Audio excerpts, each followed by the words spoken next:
Assalamualaikum warahmatullahi wabarakatuh. Selamat sore teman-teman. Hari ini tanggal 7 jam setengah 5 sore di Pontianak. Di luar hujan juga. Jadi teman-teman sekalian, saya akan mencikapi tanggapan yang ada di video saya sebelumnya, bahwa saya upload tentang jambu madu deli yang ada di tanah. Banyak yang berkomentar karena kurangnya perawatan dan lain sebagainya, kurangnya pupuk. Ya mungkin betul, ada betulnya. Jadi ini menurut pengalaman saya, kenapa saya posting dengan judul jangan tanam madu deli di tanah. Ini maksud saya untuk skala kebun. Kalau untuk di halaman 1-2 batang kita bisa rawat intensif, oke lah.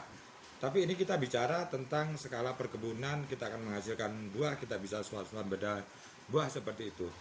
Saya sudah amati beberapa madu deli, baik itu terutama di Kalimantan Barat ya, yang ada dari Jalan Purnama Pontianak, terus ada di Rasau Kabupaten Rasau Jaya, terus yang arah Tayan yang ada di Munggu Jering, itu bukan 1-2 batang, itu ratusan dikembangkan skala besar, dan sekarang pohonnya sudah hampir 5 tahunan.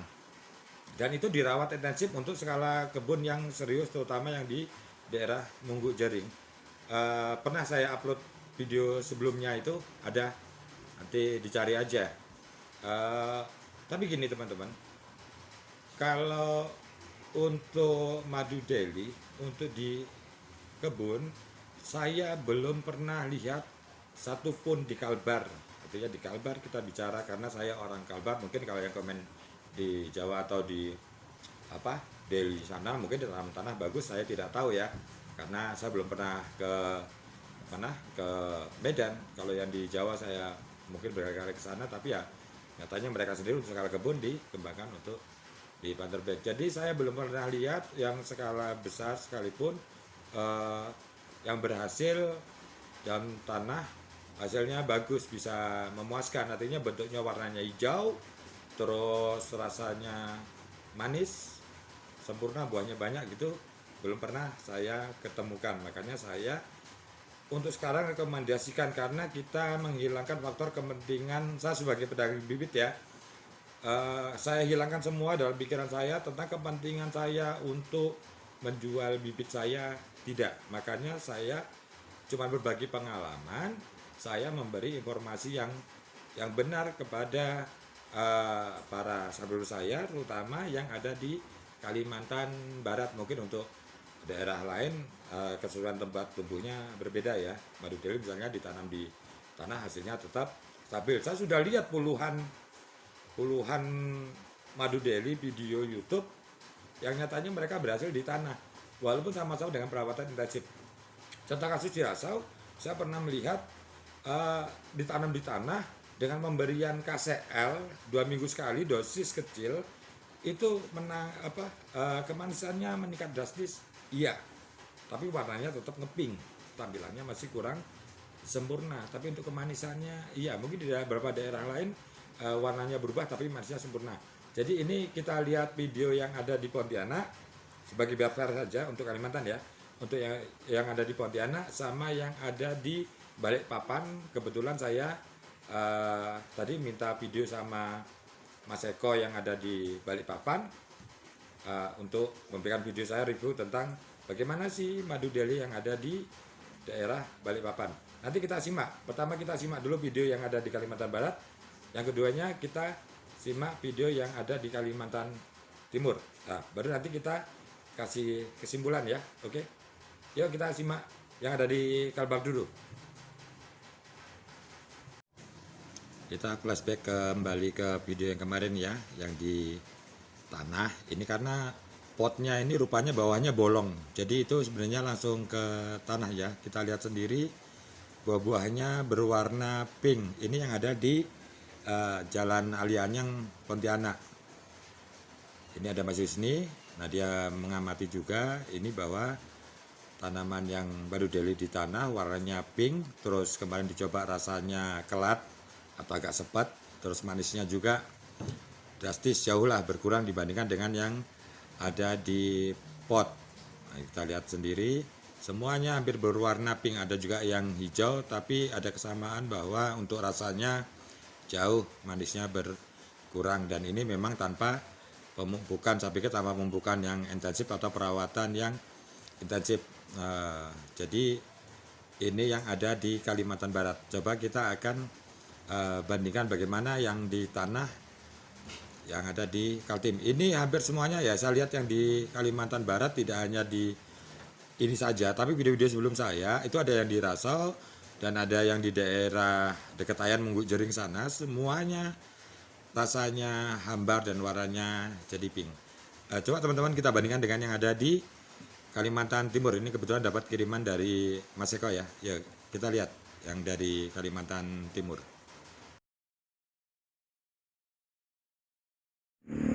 Selamat siang rekan-rekan petani sekalian. Ini kita di kebun jambu air di Balikpapan Utara. Ini pohon jambu air Madu Deli, usia 4 tahun. Nah, ini di ketinggian 60 meter DPL. Ini kita tanam dengan jarak tanam agak rapat dengan tujuan nanti yang satu bagian ini akan kita bongkar dan kita masukkan ke planter bag, jadi jarak tanam tinggal 8 meter, jadi jatuhnya nanti 8 kali 6 meter. Produktivitas jambu Madu Deli ini sebetulnya cukup bagus ya. Buahnya dia nggak kenal musim, hampir nggak kenal musim, biar kemarau atau penghujan tetap menghasilkan buah. Nah, cuma kendalanya kalau di tempat saya ini untuk pembungkusan buah yang agak repot. Makanya ini sementara kita tinggal dan fokus untuk ngurus ke jambu kristal. Ini kita tanam langsung di tanah tanpa planter bag. Kelemahan jambu air Madu Deli ini, setiap buah yang kita bungkus, misalkan ini satu dompol isi 10 begini, isi 10. Nah, ini nanti yang sampai buah masak itu mungkin hanya 3 atau 4 butir aja dalam satu janjang, yang lainnya akan banyak yang rontok gitu. Dan kelemahan yang berikutnya, buah jambu air Madu Deli ini untuk rasa dia sama, manis semua, tidak terpengaruh ke warna pink atau putih atau hijau, dia sama manisnya. Nah, cuma kelemahannya warnanya tidak konsisten, jadi di bagian-bagian yang di luar sini ini akan dominan ke warna pink dan warna putih. Tapi kalau untuk yang bagian dalam, yang di dalam tajuk seperti ini, dia warna hijau.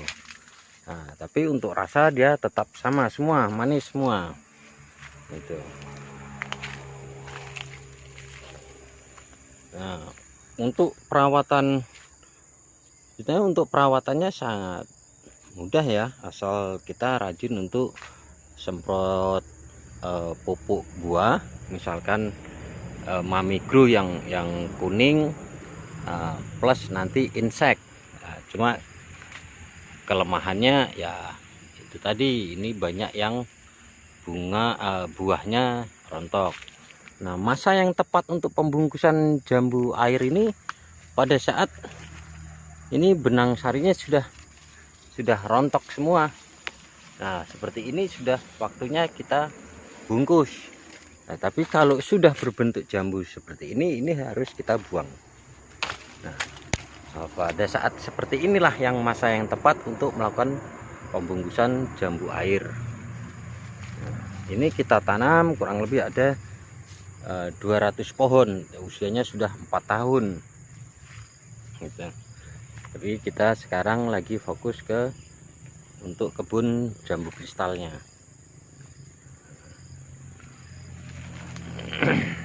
Demikian penjelasan singkat tentang kelebihan dan kelemahan dari jambu air Madu Deli. Sekian, selamat siang, wassalamualaikum warahmatullahi wabarakatuh.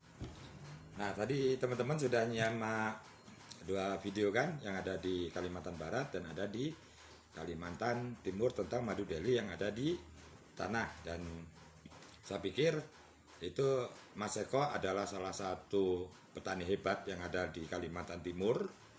Terus beliau juga ada yang bisa sampai ngurus sertifikat Prima 3 untuk jambu kristalnya. Beliau ahli pemupukan, mau konsultasi pemupukan atau beli bibit yang di Kalimantan Timur, nanti bisa ini lihat nomor HP-nya Mas Eko di gambarnya tadi ya, di video beliau saya sertakan nomor HP beliau biar bisa dihubungi untuk konsultasi. Kembali ke pokok masalah tadi adalah bahwa kita ada kesamaan bahwa jambu kristal itu mudah tumbuh di tanah, besar, subur. Untuk beberapa tanah yang kita pupuk itu subur, kalau tidak ya tidak. Tapi kesamaannya adalah pertama subur, yang kedua mudah tumbuh, artinya tanpa dirawat pun akan mudah tumbuh. Yang kedua, samaan buahnya lebat. Jadi ditanam dimanapun ternyata madu deli ada pecah-pecah bagus, dia mudah untuk berbuah, rendah-rendah berbuah dan buahnya lebat. Tapi tadi ada perbedaan juga, ternyata yang di Kalimantan Barat yang pernah saya coba semuanya tidak ada yang manis, tidak ada yang manis. Kalau kita bandingkan jambu lokal ya lebih manis, tapi kalau untuk ukuran madu deli saya pikir jauh kita dari harapan. Nah tadi yang Mas Eko bilang itu kata beliau bahwa yang ditanam di Balikpapan buahnya manis, walaupun tadi warnanya ada kesamaan juga, ngeping ya, warnanya sama-sama ngeping, ada yang hijau variatif seperti itu, termasuk bentuk dan warnanya ada kesamaan itu. Jadi ngeping ada yang hijau itu sama. Tapi Mas Eko bilang adalah manis yang mungkin menurut Mas Eko itu manis untuk ukuran jambu lokal dan tidak benar-benar manis. Kenapa saya bisa berkata begitu? Karena saya sudah ke sana dan saya sudah masakan di kebunnya Mas Eko. Ya kalau untuk ukuran lokal manis, ya manis. Tapi kalau kita untuk ukuran jambu madu deli yang kita rawat di dalam planter bag, ya kan, planter bag. Coba kita lihat buahnya di sini. Ini ada buahnya yang warna hijau, besar-besar. Itu jauh sekali untuk dikatakan sebagai layak jual seperti itu. Jadi teman-teman, untuk sementara ya, artinya kalau kita toh bisa memaniskan madu deli itu akan banyak sekali tantangan kita. Kita akan terlalu repot apalagi untuk jumlah skala besar kebun terutama di daerah Kalimantan Barat ini.